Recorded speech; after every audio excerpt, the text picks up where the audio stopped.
ഖുതുബ കഴിഞ്ഞ് റസൂല് ഇറങ്ങി, ഖൽബ് പിടഞ്ഞ സ്വഹാബും വഴങ്ങി, നഹല പുണർന്നു മാറിലൊതുങ്ങി.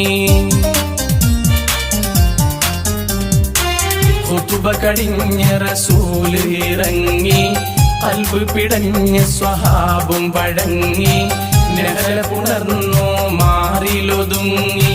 ശറഫുറ്റൂർ മരത്തിന്റെ തടിമറിയിലമർത്തി വെച്ചേ, സ്വകാര്യമായി പറഞ്ഞതിൻ കരച്ചിലും അടക്കി വെച്ചേ. ശറഫുറ്റൂർ മരത്തിന്റെ തടിമറിയിലമർത്തി വെച്ചേ, സ്വകാര്യമായി പറഞ്ഞതിൻ കരച്ചിലും അടക്കി വെച്ചേ. ഒരു നാളിൽ മദീന